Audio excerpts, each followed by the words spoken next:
it's hard to fathom just how significant the reign of Grogar was to the Friendship is Magic universe. But I talked plenty about that in my last video. It's time to turn our focus to the future, to what happened after Grogar's bell was stolen, cause I don't think his story ended when his reign did. If we learned one thing from the villains in the show, it's that no one's ever really gone. I think Grogar is still out there somewhere, and it doesn't even matter how Gusty banished him, cause it wouldn't have lasted. To see what I mean, let's look at a few possibilities. 1. Grogar was sent to Tartarus. If this is what happened, I'm not thinking it would have done much good. After all, Tyrek taught us that escaping Tartarus was possible. Maybe he wasn't the first to do so. And by the way Tyrek talked about Grogar, we know they never crossed paths. So Grogar would have been in and out before Tyrek even arrived. Which was before Nightmare Moon. So where has Grogar been? Tyrek only took between seasons 2 and 4 to regain enough strength. So if Grogar was sent to Tartarus and broke out before Nightmare Moon, we should have heard something by now. That's why I find this one least likely. I mean, what was Grogar doing that whole time? Living on a farm, Thanos style? I don't think so. 2. Grogar was banished to the stars, or any spell to keep him back for that matter. Curiously, we've seen that Gusty spells seem to last forever, or at least much longer than the Royal Sisters. The spells she cast on Mount Everhoof are still going strong, so that would be that for Grogar. He'd still be held back by Gusty's spell, right?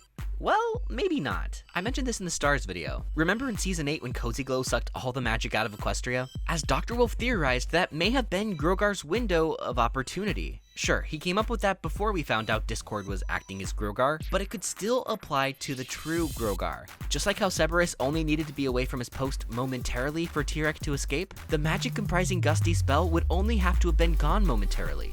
From there, he would begin the process of laying low and gaining strength like Tyrek did. And using seasons as a metric, if it takes him the same amount of time, that would land his big bad return squarely in what would be Season 10. So not long after Twilight's coronation. That's strikingly soon, and I find it a lot more likely, but there's still other possibilities that we should consider. 3. Gusty sent Grogar to another realm, kinda like how Star Swirl banished the Sirens to the human world. Whether it was to a place like the human world, or somewhere like Limbo, we've seen travel to and from both places. So all Grogar would need is someone with access to the means of travel, setting him free. Maybe someone who, I don't know, can open interdimensional portals with a snap?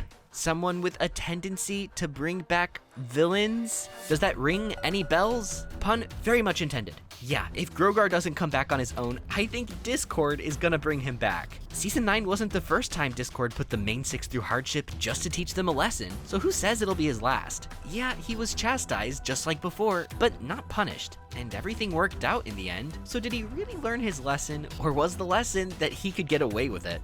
Now, there's a fourth possibility that this commenter shared in my last video, that maybe Grogar's essence was sealed into the bell, merging them into a single entity. This one could actually mean an unceremonious demise for Grogar. That is, depending on how you interpret what happened to the bell under the final rainbow laser. It's unclear. But here's the thing. In any of these scenarios, or any others I didn't think of, it wouldn't even matter if Grogar straight up died, because not even that stopped Sombra. Just like any other form of banishment, he can still be brought back. I never thought the statement, Discord is canonically a necromancer, would ever be true.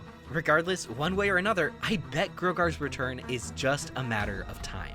Maybe even just around the corner. There is this massive unknown gap in the timeline now. It's crazy to think that this version of the main 6 from the time jump episode may have already faced the real Grogar. And who knows what else they've been through in that time. Which gets me thinking, this notion of no one's ever really gone applies to some others too. Tyrek, Chrysalis, and Cozy Glow, who were all turned to stone. It was Discord's idea, no surprise there. But what is surprising is that Celestia and Luna agreed to it. When you think about it, it's pretty irresponsible. Discord says the 3 will be together forever, implying that this would be permanent, but they should know that's not true. Otherwise, Discord would still be in the Canterlot Garden. Spells wear off. You could try to argue that the Royal Sisters plus Discord would cast a longer lasting spell than the Sisters plus the Elements of Harmony, but the math doesn't check out. History has proven the Elements of Harmony to be more powerful than Discord twice. So was turning these 3 to stone really a solution to the problem? Or just delaying it? Kicking the can down the road for a future generation to deal with? That's Future Spike's problem. The only villains we've seen truly disappear in the show are the ones that stopped being villains. It's true that you can't force someone to come around, but one way to guarantee that they won't is to freeze them in a single pose for 1,000 years. And even worse, it's not like Limbo where time doesn't pass for you. After Discord was unfrozen the second time, he told Twilight, quote, "Being turned to stone doesn't keep me from hearing every word Celestia says." Oh.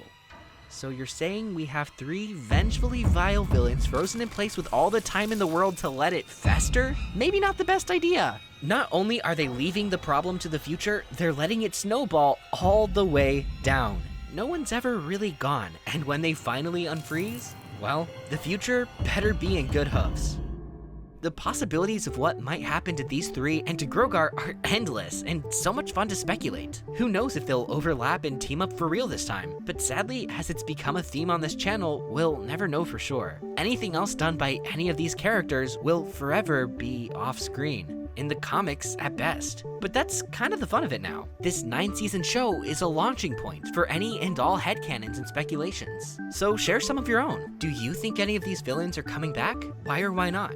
What's in store for them and Equestria if they do? Leave your thoughts in the comments. I want to say a huge thank you to all the folks that have already joined me on Patreon. I've been having a lot of fun in chat running polls and stuff. Even released a remix over there. Check out my reward tiers at patreon.com/thebronynotion. And a special thank you to my Alicorn tier patrons. Namink, Fairfallen, Globe Amaranth, Cameo Shadowness, Paco Taco, and Darth Sylar 12. Your support helps make this channel possible. This has been the Brony Notion, signing out until Friday after next. Brohoof.